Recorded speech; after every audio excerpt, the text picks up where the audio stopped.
नमस्कार, न्यूज़ 18 पर स्वागत है आपका। मैं हूं आपके साथ सुहानी मलिक। अगले साल होने वाले लोकसभा चुनाव से पहले बसपा संगठन को मजबूत करना चाहती है। गठबंधन में शामिल होने के लिए मायावती ने अभी तक अपने पत्ते नहीं खोले हैं और सपा मुखिया अखिलेश यादव विपक्षी खेमे की बैठक में शामिल होने पहुंचे थे और बीजेपी के खिलाफ औपचारिक रूप से गठबंधन का ऐलान भी कर दिया था। माना जा रहा है कि बेंगलुरु में जो अगले विपक्ष की बैठक होगी, साझा बैठक होगी, उसके बाद रणनीति पर विपक्षी दलों का एजेंडा सामने आएगा। बसपा प्रमुख मायावती के नजर राजनीतिक दलों की होने वाली गतिविधियों पर है। उत्तर प्रदेश में सबसे ज्यादा यानी कि 80 सीट जीतकर जो सांसद चुनकर लोकसभा पहुंचते हैं, मायावती की अब एक सर्वे सामने आ रहा है जिसमें मायावती की जो टेंशन है वो बढ़ती हुई नजर आ रही है, क्योंकि बीजेपी उत्तर प्रदेश में एक भी लोकसभा सीट खोना नहीं चाहती, जिनमें 80 सीटें जीतकर पीएम मोदी के झोली में डालने का लक्ष्य रखा गया है। लोगों के मन में सवाल पैदा हो रहा है कि उत्तर प्रदेश का मूड क्या है। अगर आज 2024 के लोकसभा चुनाव हुए तो उत्तर प्रदेश में सपा, कांग्रेस, बीजेपी और बसपा को कितनी सीटें मिल सकती है। एक ताजा चुनावी सर्वे जो है वो सामने आया है जिसमें चौंकाने वाले नतीजे सामने आए। सर्वे के मुताबिक बसपा को यहां तगड़ा झटका लग सकता है। सबसे ज्यादा फायदे में बीजेपी और समाजवादी पार्टी रह सकती है। समाजवादी पार्टी को यहां पिछली बार के अगर हम बात करें 2019 की बात करें तो उससे ज़्यादा सीटें इस बार मिलती हुई नजर आ रही है। अगर हम कांग्रेस की बात करें तो कांग्रेस को 1 या 2 सीट जो मिलने की संभावना है वो जताई जा रही है और ये जो आंकड़े निकलकर सामने आए इन्होंने सबको चौंका दिया है।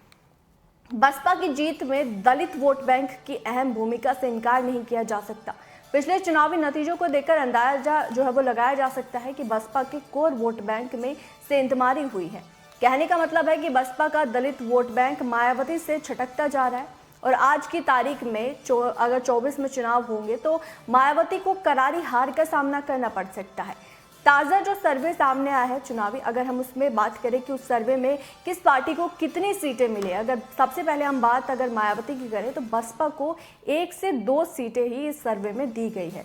यानी कि साफ है, अगर 24 का चुनाव 24 के बजाय अगर आज होता है तो मायावती को इस सर्वे के अनुसार 1 या 2 सीटें ही जो मायावती है वो जीत सकती है।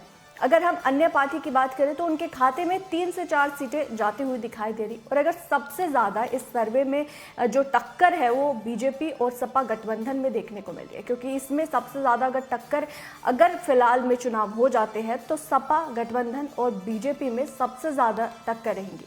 बीजेपी के खाते में 50 से 60 सीटें मिलने का अनुमान इस सर्वे में लगाया जा रहा है, जबकि अगर हम बात सपा गठबंधन की करें तो 30 से 40 सीटें उन्हें मिलते हुए दिखाई दे रही। और इस सर्वे की अगर हम बात करें तो इस सर्वे में सपा गठबंधन और बीजेपी में करारी टक्कर देखने को मिल सकती है। सर्वे के अनुसार अगर बीजेपी की बात करें तो बीजेपी को 50 से 60 जो सीटें मिलने का अनुमान इस सर्वे में जताया जा रहा है और अगर हम सपा गठबंधन की बात करें तो 30 से 40 सीटें उन्हें मिलती हुई दिखाई दे रही। बहरहाल ये सर्वे कितना सटीक है ये तो आने वाला वक्त ही बताएगा, लेकिन इस रिपोर्ट पर आपकी क्या राय है, आप क्या समझते हैं, आपको क्या लगता है, वो ज़रूर कमेंट बॉक्स में बताएगा। मेरे साथ फिलहाल इतना ही, मुझे दीजिए इजाज़त। नमस्कार।